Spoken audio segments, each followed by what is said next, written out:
Yes, Jesus loves me. Yes, Jesus loves me. Yes, Jesus loves me. The Bible tells me so.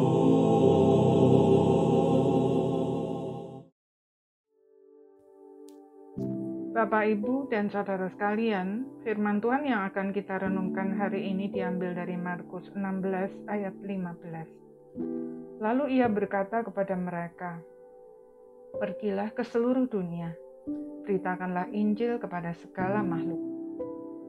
Saudara-saudara sekalian, penyataan diri Kristus telah bangkit kepada orang-orang percaya diakhiri dengan pengutusan untuk memberitakan Injil. Kata Injil berasal dari kata Euangelion, dalam bahasa Yunani berarti kabar baik. Dari kata ini kita bisa belajar beberapa hal. Pertama, berita Injil adalah berita tentang kasih karunia, bukan ancaman hukuman.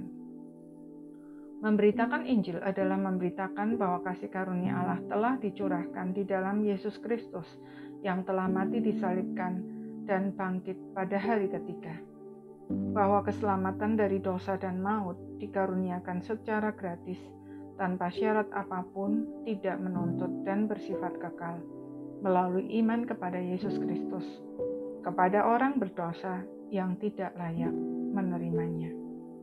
Walaupun memang benar bahwa orang yang tidak percaya pasti mendapat hukuman kekal, tetapi tujuan pemberitaan Injil bukan menakut-nakuti orang sehingga orang mau percaya karena takut dihukum. Jika Injil diberitakan dengan benar, orang yang mendengar memang menjadi sadar betapa besar dosanya, tetapi juga akan melihat bahwa kasih Allah melampaui semua dosanya, sehingga menjadi percaya karena mengasihi Dia, bukan karena takut dihukum. Yang kedua, berita Injil adalah berita tentang anugerah gratis yang sangat mahal, bukan murahan. Meskipun diberikan secara gratis, tanpa syarat apapun, tidak menuntut dan bersifat kekal, tetapi berita Injil bukan murahan sebab harganya telah dibayar lunas oleh darah Kristus yang telah dicurahkan di atas salibnya. Yang ketiga, berita Injil adalah berita tentang keselamatan kekal, bukan kenyamanan hidup di dunia.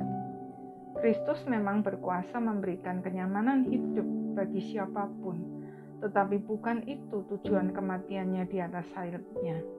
Dia mati untuk menyelesaikan masalah terbesar manusia yang tidak dapat diselesaikan dengan cara apapun, yaitu dosa. Tuhan lebih peduli dengan hidup kekal kita daripada kenyamanan kita di dunia. Bahkan kalau perlu, Dia tidak segan-segan memakai berbagai kesulitan, berbagai kehilangan dan tantangan hidup untuk membentuk kita agar sesuai dengan kehidupan kekal. Maka orang yang mengikut Dia hanya untuk mendapat kenyamanan hidup di dunia pasti akan kecewa. Paulus bahkan berkata, "Jikalau kita hanya dalam hidup ini saja menaruh pengharapan pada Kristus, maka kita adalah orang-orang yang paling malang dari segala manusia." Kenyamanan hidup di dunia adalah bonus yang diberikan Tuhan kepada siapa yang dikehendakinya menurut hikmat-Nya yang kekal, bukan tujuan iman Kristen. Keempat, berita Injil adalah berita tentang kemuliaan Allah, bukan berita tentang kejelekan iman yang lain. Meskipun bukan berarti tidak memberitakan kebenaran dengan tegas dan memaparkan perbedaan serta keunikan Injil, tetapi Injil yang diberitakan dengan menjelek-jelekan iman yang lain sesungguhnya bukanlah Injil. Kiranya Tuhan menolong kita untuk menjadi pemberita Injil yang setia dan bertanggung jawab. Amin. Mari kita berdoa. Tuhan, kami bersyukur karena kami mendapat kasih karunia untuk diselamatkan oleh darah Tuhan Yesus. Tolong kami untuk dapat memberitakan kasih karunia yang sudah kami terima itu kepada orang lain, supaya orang lain juga diselamatkan. Yesus kami berdoa. Amin.